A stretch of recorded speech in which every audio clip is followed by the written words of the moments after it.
Good morning, all the students of class 9th. I am your Hindi teacher also, and Dr. Rakesh Sharma Swastoli. Hindi की सहायक पुस्तक Kritika is open.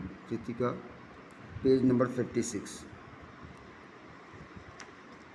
Good morning for all the guardians also. Hindi हमारी राष्ट्रभाषा है, mother language है, इस पर विशेष ध्यान दीजिए. और मार्क्स कम मिलते हैं, इसलिए इसको लिख करके याद करें, इस पर मिस्टेक्स नहीं होना चाहिए. हरवंश राय बच्चन जी के बारे में हम लोग पढ़ रहे थे, जो अमिताभ बच्चन के फादर भी थे. बच्चन जी इस वातावरण को आज मर्दाना वार झेल ही नहीं रहे हैं. अपनी कविता में उच्च घोष से बार बार बता भी रहे हैं कि यह वातावरण किसी भी जाति के सांस्कृतिक इतिहास में कैसी हीन संकुचित मन स्थिति का द्योतक होता है. मगर सन 1937 में मेरा हाल यह था जब मैं फिर से तैरना सीख रहा हूँ. 3 सालों में बहुत कुछ भुला चुकने के बाद मेरी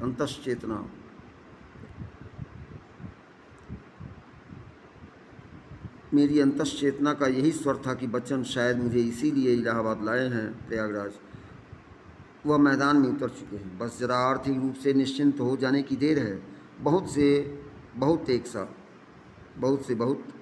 साल और मुझे भी मैदान में उतरना है अपने तौर पर. मुझे भी कमर कस लेनी है. यही भाव मात्र मेरे मन में स्पष्ट था और मुख्य, और कोई भाव नहीं. मुझे याद है कि बच्चन ने एक नए स्टैंजा स्टैंजा स्थाई या टेक को छोड़कर गीत का चरण या अंतरा, स्टैंजा इंग्लिश पोएम को भी बोलते हैं, एक पैराग्राफ को 4 लाइन स्टैंजा का प्रकार मुझे बताया था. 14 पंक्तियाँ, सोनेट नहीं, ये सोनेट नहीं, छंद नहीं, और तुकों का प्रभावकारी विन्यास, व्यवस्थित करना, सजाना. बीच बीच की अनेक पंक्तियाँ अतुकान. मुझे बहुत आकर्षक लगा था वह प्रकार. मैंने तबीयत पर जोर डालकर उस प्रकार में एक रचना की थी. बच्चन को नहीं मालूम किसी को भी नहीं, क्योंकि यह कभी छपी नहीं. बच्चन के लिए तो वह कविता का एक बंद था. मेरे लिए वह एक बंद पूरी कविता हो गई. मगर मैंने जो लिखा वह वस्तुतः, ऑफ कोर्स, रियली, सचमुच सोनेट से अलग रूप न ले सका. बच्चन ने तब तक उस अपने नवीन फॉर्म में कोई कविता न रची थी. खैर, last para of this page number 56. 7 8 56, 8 7 56. Bachchan के निशा निमंत्रण की निशा मीन्स रात्रि, निमंत्रण इन्विटेशन. बच्चन के निशा निमंत्रण की कविताओं के रूप प्रकार ने भी मुझे आकृष्ट किया. मैंने कुछ कविताएं उस प्रकार में लिखने की कोशिश की, मगर मुझे बहुत मुश्किल जान पड़ा. 9 पंक्तियां, 3 स्टैंजा. प्रायः सभी कवि उस छंद में लिख रहे थे. मुझसे नहीं चला. अगरचे कुछ पंक्तियां इस अभ्यास में शायद बुरी नहीं उतरी.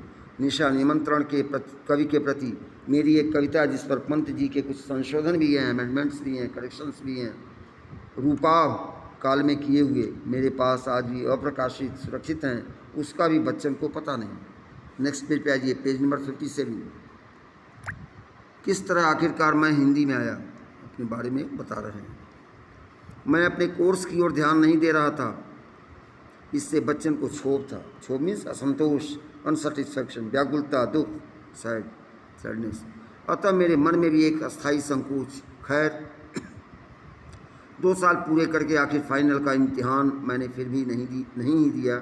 बच्चन के साथ एक कवि सम्मेलन में भी मैं उसी साल गया था, शायद गोरखपुर,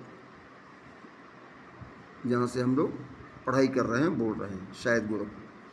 पैराचेंज. मैंने देखा कि कविता में मेरा नया अभ्यास निरर्थक, यूजलेस नहीं गया.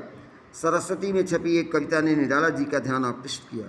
कुछ निबंध भी मैंने लिखे. रूपाभ ऑफिस में प्रारंभिक प्रशिक्षण देकर मैं बनारस हंस कार्यालय की कहानी में चला गया. निश्चय ही हिंदी के साहित्यिक प्रांगण में बच्चन मुझे घसीट लाए थे.